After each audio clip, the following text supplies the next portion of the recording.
On va maintenant discuter comment est-ce qu'on fait l'évaluation d'un système de traduction automatique. Contrairement aux autres technologies et aux autres systèmes automatisés de traitement de la langue, on va voir que pour la traduction automatique, c'est vraiment pas trivial de faire une évaluation qui est appropriée et qui est bonne. C'est un problème qui est vraiment plus difficile. C'est dû en grande partie au fait que pour une phrase qu'on veut traduire donnée, il y a souvent plus qu'une traduction qui est adéquate, en fait, qui est aussi bonne. Donc, il n'y a pas une seule traduction à produire qui est la bonne. Il va souvent en avoir plusieurs qui sont acceptables. Puis pas juste ça, en fait, souvent, c'est pas vraiment clair qu'ils sont toutes équivalentes, c'est-à-dire que certaines vont vont se lire plus facilement, tandis que d'autres vont être plus exhaustives. Puis là, tu as comme deux critères qui sont difficilement comparables pour vraiment identifier la meilleure traduction pour dire qu'ils sont exactement équivalentes. Donc, ça va entre autres arriver s'il y a un concept dans la langue vers laquelle on traduit qui n'existe pas, mais qui existe dans la langue de laquelle on traduit, la langue source. Donc, si on invente un exemple, imaginons qu'on a la phrase de « The Lord is my shepherd », puis qu'on traduit vers une langue où la notion carrément le concept de mouton n'existe pas. Il n'y a pas de mot pour un mouton. Okay? Donc, il n'y a vraiment pas de mot pour shepherd. À ce moment-là, on pourrait imaginer deux types de traductions. Ça pourrait être une traduction qui ressemblerait en anglais « The Lord will look after me », parce que c'est un peu ce qu'on veut dire. C'est un peu une métaphore aussi qu'on fait quand on dit « is my shepherd ». Ou on pourrait être vraiment fidèle en termes de c'est quoi l'information qu'on a à la phrase. Puis dire « The Lord is, for me, like somebody who looks after animals with cotton-like hair ». Donc, ça fait référence à la description très longue de c'est quoi un shepherd. Okay? Donc, d'une certaine façon, ces deux traductions-là sont correctes, mais celle-là fait plus référence à la métaphore qui est dans la phrase ici, tandis que celle-là, elle est très fidèle à la sémantique pure de chacun des mots dans cette phrase-là. Okay. Alors, on va se baser sur deux types d'évaluation lorsqu'on évalue des systèmes de traduction automatique. Il y a la première qui est une évaluation par un humain. Elle va être plus coûteuse en termes de ressources, le temps que ça prend. Donc, il faut demander à des experts de faire l'évaluation pour chaque système qu'on veut évaluer. Mais c'est probablement celle qui est la plus fidèle à la réalité, c'est-à-dire qui nous donne une meilleure évaluation par rapport à la qualité des traductions produites. Et ce qui est beaucoup plus utilisé, parce que ça nécessite moins de ressources, c'est une évaluation automatique. On va essayer de faire une comparaison avec des traductions qui ont été produites, qu'on a stockées, qu'on a produit une fois pour toutes, puis qu'on va réutiliser pour différents systèmes. Mais comme on va voir, c'est pas parfait, c'est pas nécessairement très fidèle à la réalité. Alors, pour ce qui est d'évaluation humaine, l'idée c'est qu'on va utiliser des évaluateurs humains, par exemple des experts en traduction, qui vont assigner directement ou indirectement une note aux traductions qui sont produites par un système. Une première méthode, qui est très simple, c'est de juste mesurer, avoir une certaine mesure du coût de post-édition. Donc, ce que ça veut dire, c'est une espèce de mesure du travail que ça prendrait pour un traducteur pour corriger la sortie de notre système de traduction afin d'enfin obtenir une bonne traduction. Okay. Donc, puis par travail, on pourrait le mesurer de différentes façons. Est-ce que ça pourrait être le temps que ça a pris pour faire la correction pour obtenir une traduction qui est satisfaisante à partir de celle produite par le système? Ça peut être le nombre de mots qui ont été modifiés, qui ont été ajoutés, qui ont été enlevés. Ça pourrait être carrément le nombre de touches, donc en anglais keystrokes, qui a été requis pour faire la correction. C'est différentes mesures qu'on pourrait utiliser qui sont assez précises et qui sont mesurables. Et ça, c'est une mesure qui a, cette méthode-là d'évaluation humaine est quand même utile, entre autres, dans le contexte où c'est comme ça qu'on va utiliser le système en pratique. Si le système de traduction va être utilisé par un traducteur qui veut juste traduire rapidement, avoir une première proposition de traduction, puis la modifier pour avoir quelque chose qui est vraiment fiable à la fin, si c'est ça l'utilisation qu'on va faire du système de traduction, ben mesurer le coût de post-édition, ça mesure directement, finalement, c'est quoi les implications d'utiliser un système de traduction automatique. Donc ça, c'est une première méthode. Sinon, d'autres façons d'utiliser une évaluation humaine de la qualité de la traduction va typiquement utiliser deux critères d'évaluation qui sont différents, qui se retrouvent un peu dans l'exemple que je montrais précédemment. Donc, il va y avoir une évaluation de l'aisance à la lecture, donc c'est ma traduction de fluency en anglais. Est-ce que la traduction se lit bien? Ce qui est facile à lire. Puis l'autre, c'est la fidélité. C'est-à-dire, est-ce que la traduction contient toute l'information qu'il y a dans la phrase source? Puis un peu dans le premier exemple que j'ai présenté au tout début, où on a un mot qui ne se traduit pas vraiment dans l'autre langue, souvent on a une espèce de compromis à faire entre les deux, à savoir une phrase qui se lit facilement versus une phrase qui est très fidèle à la sémantique de la phrase d'origine, la phrase source. Pour ce qui est de mesurer ce qu'on appelle la fidélité d'une traduction, première chose qu'on peut faire, donc il y a différentes façons juste de mesurer ce critère-là de la fidélité. Ça peut être de juste dire à nos évaluateurs, sur une échelle de 1 à 5, dites-nous à quel point vous trouvez que la phrase est fidèle au niveau de la sémantique, de l'information contenue par rapport à la phrase source. C'est une première façon. Ça, c'est un peu subjectif, parce que ça nécessite à l'évaluateur de lui-même se donner une échelle entre 1 et 5, puis à faire des choix. On pourrait avoir une mesure un petit peu plus précise et quantitative. Par exemple, on pourrait mesurer la capacité des évaluateurs à répondre à des questions de lecture sur le texte original, mais à partir de la traduction. Donc là, ce serait essayer de voir est-ce que, dans le fond, une tâche quelconque qui nécessite d'obtenir de l'information par rapport au texte original, mais si je l'ai traduit, si je l'ai fait passer à travers mon engin de traduction, est-ce que je suis encore capable de résoudre cette tâche-là? Par exemple, de répondre à des questions de lecture. Donc ça me donnerait une idée, est-ce que toute l'information a été maintenue dans la traduction? Ça serait plus facile, on listerait des questions, puis on compte le nombre de questions qui ont été bien répondues. Donc ça, c'est une autre façon de mesurer la fidélité par un humain. Puis l'autre critère qui est l'aisance à la lecture, fluency. Encore une fois, on pourrait juste dire à nos évaluateurs sur une échelle de 1 à 5 comment vous évaluez l'aisance à la lecture d'une phrase donnée, d'une traduction. Puis des évaluations un peu plus quantitatives, on pourrait mesurer le temps que ça prend à l'évaluateur juste de lire la traduction. Donc, si la traduction est justement difficile à lire, ça va prendre plus de temps à passer à travers la phrase puis de la lire au complet. Donc, on pourrait carrément mesurer ça, puis ce serait une espèce de mesure de l'aisance à la lecture. Une autre mesure qui existe, ça s'appelle la close task en anglais. C'est d'enlever un mot de la traduction. Par exemple, le 8e mot. On enlève toujours le 8e mot. Puis là, on demande à l'évaluateur de deviner c'était quoi le mot qui a été enlevé.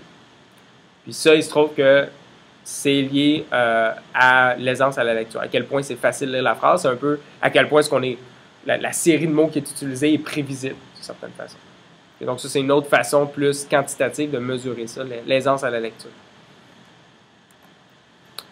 Donc ça, c'est les évaluations humaines. Donc, lorsque on s'intéresse à avoir une évaluation très fidèle à la réalité, c'est une meilleure approche à prendre, sauf que ça nécessite d'avoir un traducteur, un expert, un évaluateur qui va passer à travers toutes les traductions à chaque fois qu'on lui demande d'évaluer notre système.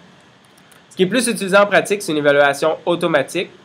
On va faire une comparaison qui va être automatisée avec une ou parfois des traductions produites par un humain, c'est-à-dire que parfois pour une phrase donnée, une phrase source donnée, on va avoir une seule traduction cible dans la langue cible, mais dans le cas idéal, en fait, on aimerait avoir plusieurs traductions fournies par peut-être plusieurs traducteurs différents.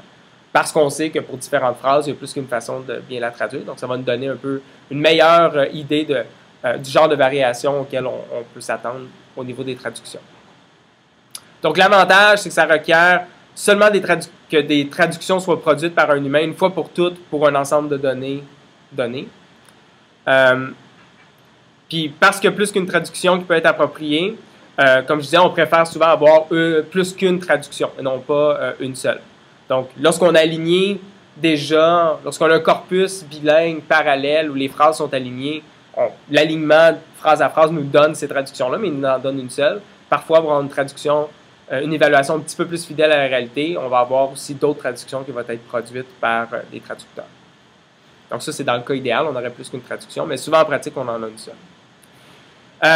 Et donc, les différentes évaluations automatiques, ils vont se distinguer par la métrique qui est utilisée pour comparer la sortie, pour mesurer la qualité de la traduction. Donc, comparer la sortie du système de traduction automatique avec les traductions produites par des traducteurs. Puis, il y en a vraiment plusieurs qui ont été suggérées.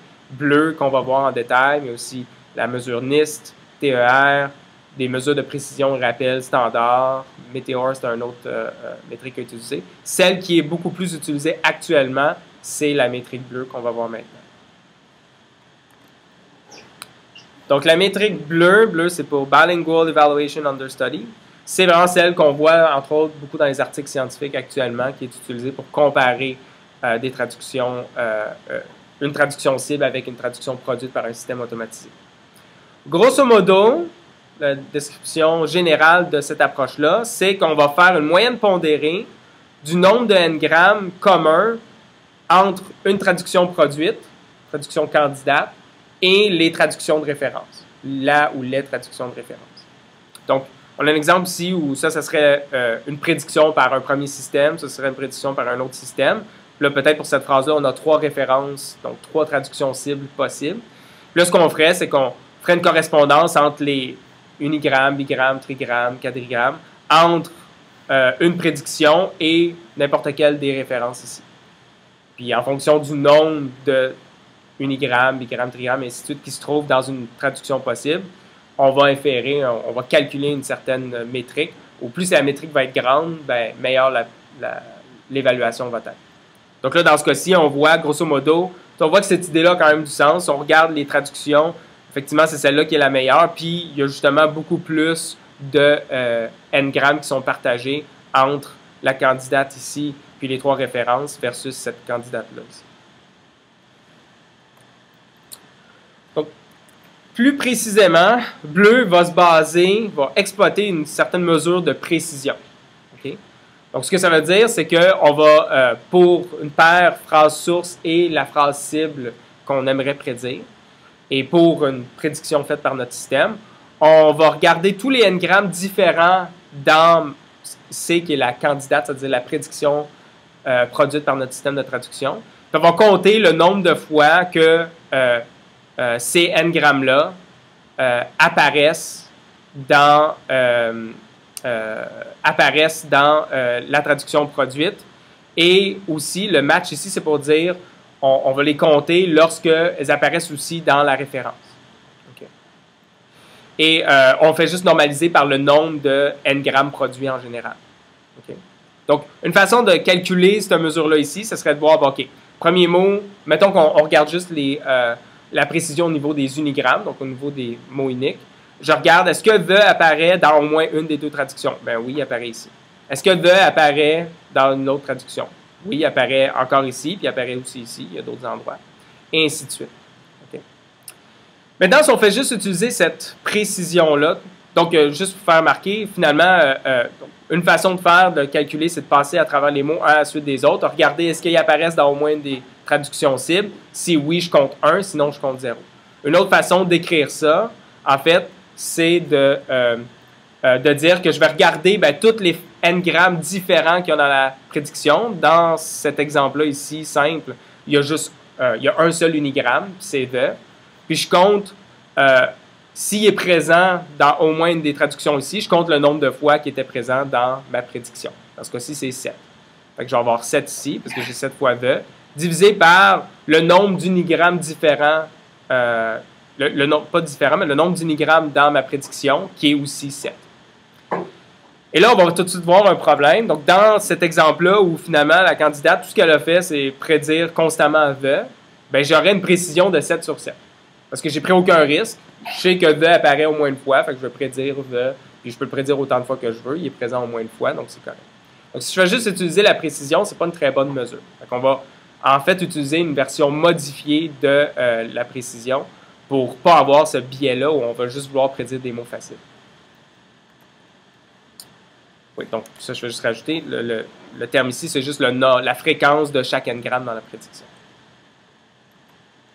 Donc, la précision modifiée qui va être utilisée dans bleu, en fait, c'est, on va remplacer cette fonction-là ici, qui était 0 si le n-gramme n'apparaît pas dans au moins une des références, puis sinon, c'était le nombre de fois que le n-gramme apparaissait dans ma prédiction.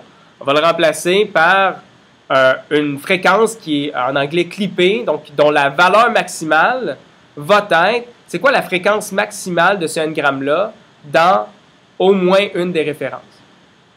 Donc, ça s'explique peut-être un peu mieux avec un exemple. Dans ce cas-ci, par exemple, le mot the, il apparaît 2 fois dans la référence ici, puis il apparaît une seule fois ici.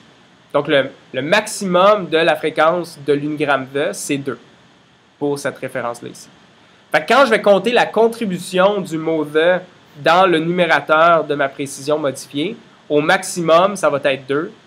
Puis si 2 n'avait pas été présent ni dans référence 1 ni dans référence 2, ça aurait été 0. Ce qui fait que dans ce cas-ci, plutôt que d'avoir 7 sur 7, pour cette mauvaise traduction-là qui répète le mot de constamment, on va avoir en fait une précision modifiée de 2 sur 7. OK? Donc ça, c'est la précision modifiée qui est utilisée à la base dans bleu. Une autre façon de le calculer, c'est de dire, ben, je regarde ce mot-là, the, ici, avec quel mot je peux le matcher dans une des références. Là, je peux le matcher avec ce mot-là ici. The, je peux le matcher avec le the qu'il y a ici. Là, toutes les autres, je ne peux plus le matcher avec d'autres mots de la même référence, parce qu'ils ont déjà été matchés. C'est une autre façon de voir, finalement, là, comment on calcule ce numérateur-là ici, dans la précision modifiée. Une autre façon de le calculer. Donc ça nous permet d'avoir une précision pour une paire de phrases sources, puis sa traduction dans la langue cible. Puis là, ben, moi, je vais avoir un ensemble, par exemple, de tests ou un ensemble de validation. Je vais mesurer ma performance. Pour avoir une performance sur tout l'ensemble, au numérateur puis au dénominateur, je vais ajouter une somme sur toutes les prédictions possibles. Okay? Donc, remarquez qu'on ne fait pas quelque chose comme la moyenne des précisions par paire de phrases. On a une précision qui est globale sur tout l'ensemble. Et la façon qu'on l'obtient, c'est qu'au numérateur, on va faire une somme de ces fréquences-là ici clippées pour toutes les prédictions faites. Puis au dénominateur, on va sommer finalement le nombre de n-grammes de toutes les candidates, donc toutes les prédictions dans tout l'ensemble de validation, l'ensemble de tests. C'est la quantité là, que je note ici, P de n, où le n, c'est le choix du n-gramme. Parce qu'on regarde les unigrammes, les bigrammes, les trigrammes, les quadrigrammes, et ainsi de suite. Okay. Donc c'est comme ça qu'on obtient la précision modifiée pour un n-gramme donné pour tout un corpus de tests ou de validation. Et finalement, pour obtenir bleu, on va faire deux autres choses. Premièrement, on va faire une moyenne géométrique des précisions modifiées pour les unigrammes, les bigrammes, les trigrammes, puis souvent les quadrigrammes. Parfois, ils ne l'utilisent pas, mais dans la grande majorité des cas, on utilise aussi les quadrigrammes. Donc, on va faire une moyenne géométrique. La moyenne géométrique, c'est ça ici. Okay? C'est l'exponentielle de la moyenne des logs. Okay? Donc, une autre façon de l'écrire, en fait, c'est la racine n-ième du produit des P de n. C'est une autre façon de l'écrire. Donc, on fait la moyenne géométrique des P de n. Puis, on va aussi pénaliser des traductions qui sont trop courtes. Donc, on va avoir ce qu'on appelle en anglais le brevity penalty. Sinon, c'est trop facile d'avoir une bonne précision, si on prédit peu de mots. Donc, on va pénaliser des traductions qui sont trop courtes par rapport aux traductions auxquelles on s'attend. Puis, la façon que cette brevity penalty-là est calculée, ce qu'on fait, c'est qu'on regarde, on va calculer C, qui est la longueur totale de toutes les traductions prédites par notre système. Donc, on met une à la suite des autres toutes les traductions, puis on regarde c'est quoi leur longueur, la longueur totale. Puis, R, ça va être la longueur totale des références. Donc, si on a une seule référence pour chaque traduction produite, on fait juste faire la prédiction, on concatène toutes ces références-là, puis on va comparer C avec R. Si on a plus qu'une référence par phrase à traduire, à ce moment-là, évidemment, les références, c'est sûr qu'elles vont être plus longues si je les concatène toutes. Ce qui fait qu'on a une certaine façon là, que je ne décris pas ici, mais où on va utiliser en fait la meilleure référence pour chacune des traductions produites. Donc, j'ai cette longueur C totale-là pour mes prédictions, longueur totale R pour les références. Puis, la brevity penalty, bien, si C est plus grand que R, ça va être 1, fait que je n'aurai aucune pénalisation. Puis sinon, je calcule ce terme-là ici. Ou essentiellement, plus C est petit, plus ce terme-là va être petit. Puis ce que je fais, c'est que ce brevity penalty-là, je le multiplie par ma moyenne géométrique des précisions modifiées pour unigramme, bigramme, trigramme, quadrigramme. D'accord? Et ça me donne finalement ma mesure bleue.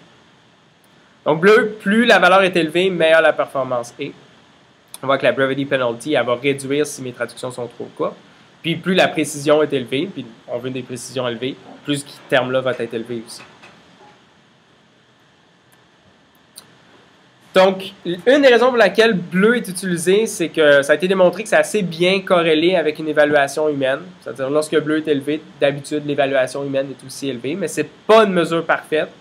Il y a des critiques qu'on peut faire de la métrique bleue. C'est, si on veut, la meilleure mesure qu'on a trouvée jusqu'à maintenant, mais pas parfaite. Première Premier problème, c'est que ça dépend surtout d'informations locales dans la traduction. Donc, c'est possible de faire d'assez grands réordonnancements des n-grammes dans une traduction, puis d'avoir essentiellement le même bleu. Donc, on a deux exemples ici. Ça, c'est l'exemple qu'on a vu précédemment là, dans d'autres diapositives. It is a guide to action which ensures that the military always obeys the commands of the party. On a une autre traduction ici, candidate. Ensure that the military, it is a guide to action which always obeys the command of the party. On voit que celle-là n'est pas très bien écrite, mais pourtant, ils ont le même bleu, en fait, si vous faites le calcul. Donc ça, c'est un premier problème du score bleu, de la métrique bleue. Le deuxième problème, c'est que c'est connu que c'est une métrique qui favorise des systèmes phrase-based. C'est pas très surprenant parce qu'une approche phrase-based va justement construire ses traductions en concaténant, en collant ensemble justement des syntaxes, donc des unigrammes, des bigrammes, des trigrammes, des quadrigrammes qui ont été observés dans nos données d'entraînement. Donc, ce n'est pas une très bonne mesure pour comparer des approches qui sont drastiquement différentes. Parce qu'on sait que l'approche phrase-based, elle bénéficie beaucoup de la structure du calcul de bleu. Donc, de façon générale, c'est bon à garder ça en tête. C'est peut-être plus utile pour comparer des modifications d'une approche dans la même famille des approches, plutôt que de comparer deux approches qui suivent des paradigmes totalement différents. Mais tout ça étant dit, sachez que bleu, c'est vraiment la mesure de performance automatique la plus utilisée actuellement.